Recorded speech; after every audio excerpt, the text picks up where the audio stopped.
A winning mindset. Your mind is your strongest weapon. Let me get started in this chapter by asking you a very serious question. Do you expect to win or lose?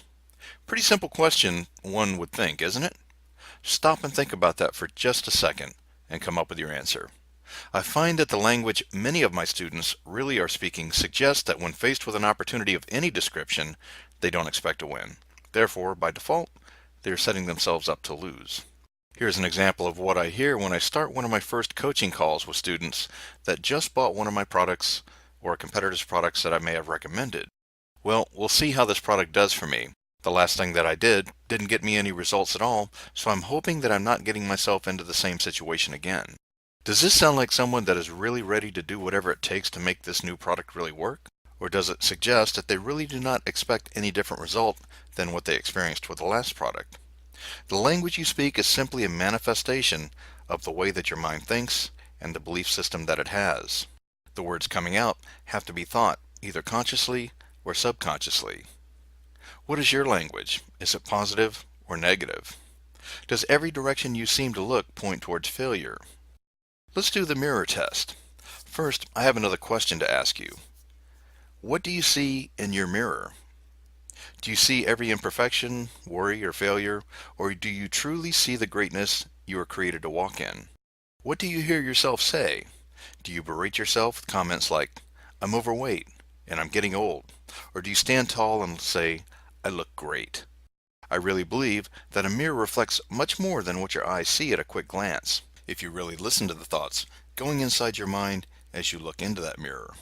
I think you will find that a mirror really reflects your inner thoughts and your beliefs. It is a reflection into your soul. I challenge you the next time you're in front of the mirror to listen to the voice inside and what it is saying, and I think you might be surprised. Take a good look at the 3 pictures that came in the transcripts of this audio. What kind of words are they saying about themselves and their minds? What are the thoughts running through their heads right now? Are they positive or are they negative? Where would these thoughts have originated or be coming from? Is it what they really see, or is it coming from the influences that surround them in their lives? When I look at the pictures, I see someone totally different than I used to see when I looked in the mirror before. Now I see someone who still struggles from time to time with really realizing and being the totally amazing, successful person that I am. I'm working on things, but I can tell you I have really come a long way. Back before I began coaching and mentoring, I was not someone I really enjoyed looking at in a mirror. I was at a point in my life where everything that I had worked so hard for was slowly slipping away from my grasp. I went from a person that gave everything he had to his job to someone that pretty much felt like he was being ripped off and owed. There had been many promises made in the beginning of my employment that were never fulfilled through no fault really of my employers.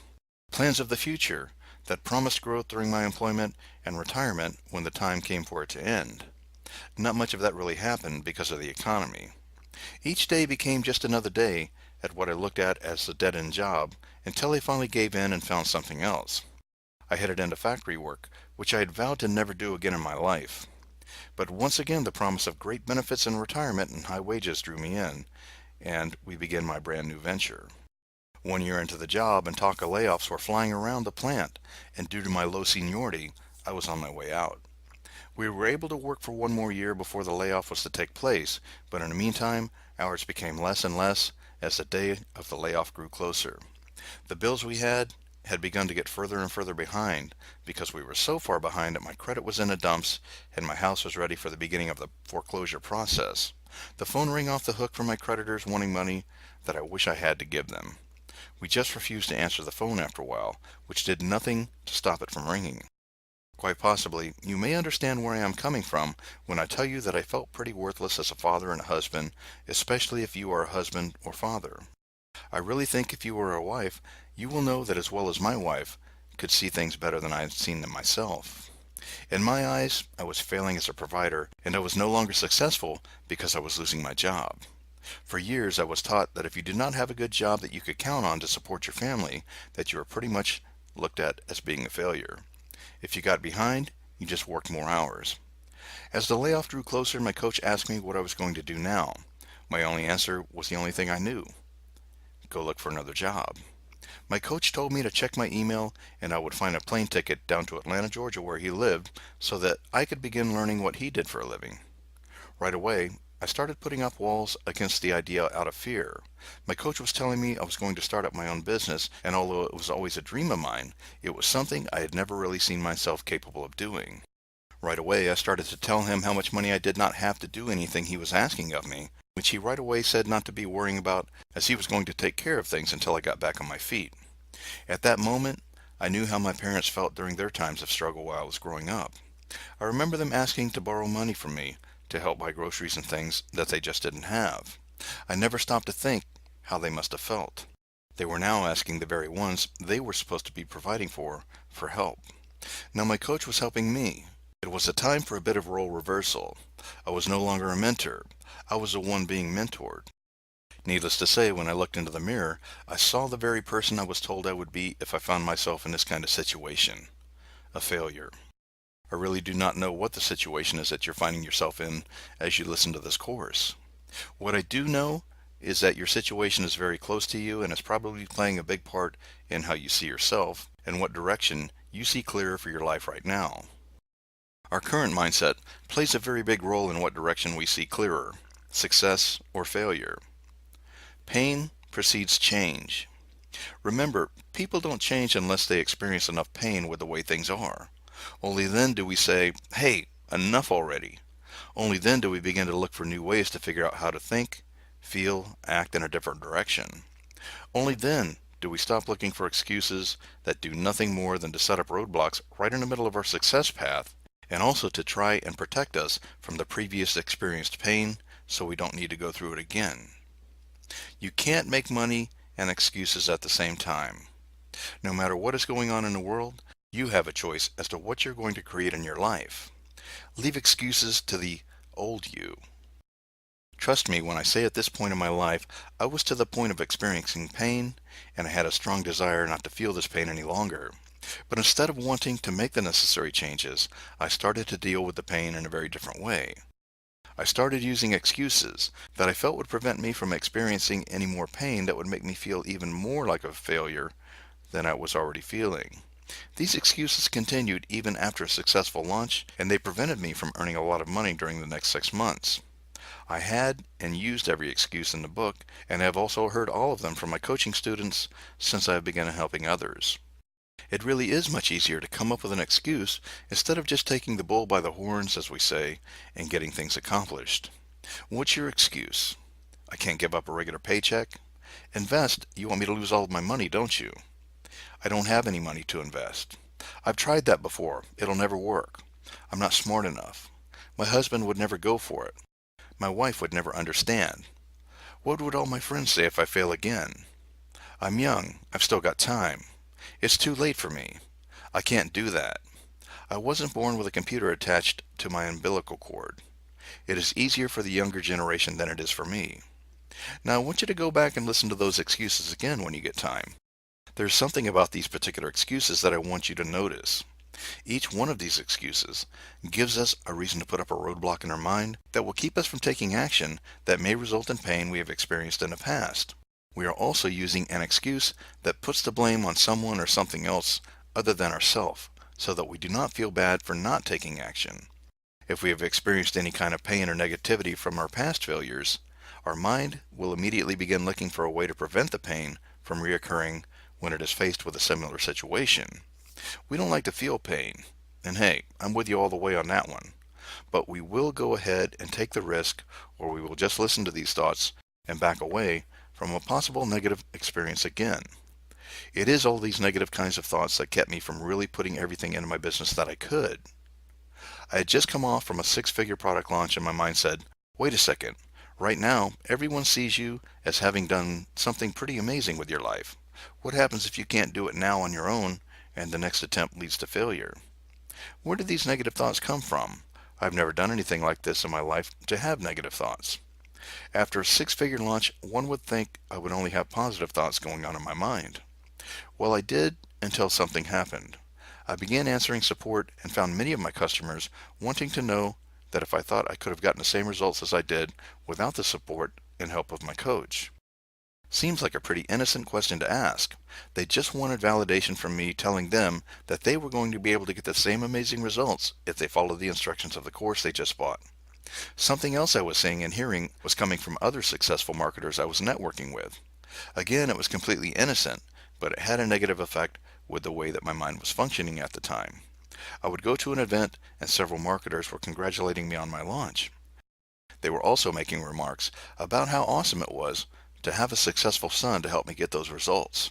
Again, all of this was completely innocent, but here is what was happening inside of my mind. You better go forward very carefully from this point on, because they are correct. You are only where you are at today because of your coach. Without him, you would still be struggling to pay your bills and about to lose everything. And probably the biggest challenge I faced when my mind began to tell me I needed to prove every one of those folks that I perceived as telling me I was only successful because of my coach. So I started down a path over the next 6 months trying to do it all by myself. What a 2-year-old mentality that was. I was going to prove once and for all to all of them that I was capable of being successful in life without the help of anyone. That was a big mistake, and I really learned some valuable lessons from this thinking in the next few months that would really propel my business forward in a mighty way. What I want you to see here is that our mind sometimes hears things, and it will twist them around in order to protect us from any kind of pain. Were those folks really saying I was not going to be successful now? Not really. That is just what I was hearing, and I began to ask questions to myself like, can I really do this?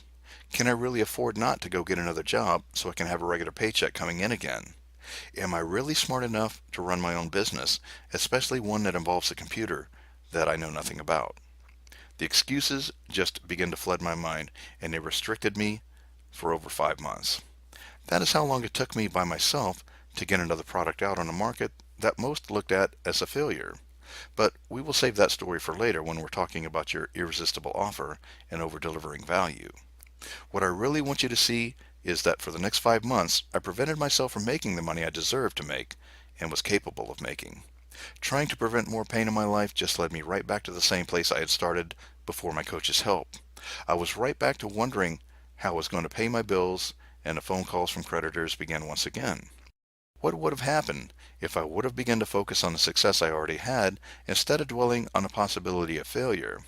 What if I would have instead thought about the fact that I just wrote a 67-page ebook in a couple of weeks and got it ready for my product? Maybe I should have stopped to think that I just went to my first offline event experience and met an incredible lineup of speakers that I could now network with and that had just taught me some incredible methods of making money online. What about the fact that because of that event, I heard how to do interviews properly, and it gave me the courage to step up to the plate and overcome some serious fears and interview 5 experts that I included in my next product?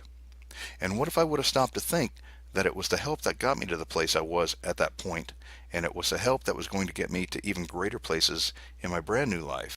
Everything had been set into motion and was lining up perfectly for me to enter a new chapter in my life that had the capabilities of allowing me to have something that I had always seen other people having and wished I was good enough to have myself. Financial freedom. It was right there for me to take, and yet I couldn't claim it. And why was that? It took me a long time before I figured it out, and the whole time my coach was screaming the answer. You have to develop a new way of thinking. You have to develop a new type of mindset. Stop listening to the old thoughts. It's time to develop a brand new way of thinking. What is your financial goal? You're probably trying to figure out where I'm going now. We were just talking about a new way of thinking was needed, and we're going to talk about financial goals? Now don't worry, we're not going to get off track. I just want to use this to show you that we indeed have to look at things in a different way than we previously have. If I was to ask you what your financial goals in life were, what are the first thoughts that come to your mind? Usually the answers I receive are such as, I want security, knowing I have a good stable job so I can provide for my family the best I can. I want to be comfortable, knowing that all my bills are paid and that I can hopefully have something to send my kids to college with and maybe even retire on someday. Those are the typical goals we have because that is usually what we have been taught as being successful in life, or that is all we knew or had seen ourselves or being able to achieve out of our lifetime of efforts. We'll come back later to these ways of thinking in a few minutes, but first let's talk about what a financial goal really is. You have to bear in mind that a goal is different from a wish. Remember back in our talk about setting goals that I said goals required action steps? Well, the same is holding true for your financial goals. It requires effort and action to achieve your end result. You may wish to be rich, but that doesn't mean you've ever taken any practical steps to make it come true. You've possibly even earned enough money to put some aside, but like most people, you've probably invested it with an eye towards security, since you can't imagine yourself ever getting rich. You may have dreamed about it or wished upon a falling star that one day you would be rich beyond your wildest imagination. But can you get beyond the imagination and really see yourself living the lifestyle that you deserve? How to achieve your financial goals. You need to understand the difference between these financial goals before you can go about achieving them. Job security, financial security, and financial freedom. Job security. Here's what Wikipedia says the definition of job security is. Job security is the probability that an individual will keep his or her job. A job with a high level of job security is such that a person with a job would have a small chance of becoming unemployed. Job security is not what it is cracked up to be. It seems to be dependent on economy, prevailing business conditions, and the individual's personal skills he or she may have. Many, including myself, have found that people have more job security in times of economic expansion and less in times of recession, which in many times leads to job loss and layoffs. When you're faced with a layoff, you soon begin to not believe so heavily on job security as being a smart financial goal to have. Financial security. When I'm talking about financial security, I'm really not talking about anything more than when I was explaining job security, except for the fact that you may not be living paycheck to paycheck, and you are able to maintain your bills and still manage to put something away for your kids' college tuitions and your own retirement. The thing you need to understand about financial security is that it has and is controlled by some of the same conditions as job security does, and if anything is out of alignment, it can be taken away from you just as fast. Sure, you might be able to survive a little longer because you have a savings that you can rely on for a time. What happens when the savings are gone, and you still have not found that elusive job security in another job? Financial freedom. Many people think financial freedom is being rich or wealthy. I disagree. You can be wealthy and still not be financially free. Being financially free to me means not worrying about money. Complete financial freedom would mean that your income is automatic. If the economy takes a severe downturn for some reason and your job was taken away, or you stopped working for an extended period of time, your life wouldn't take a noticeable turn for the worse.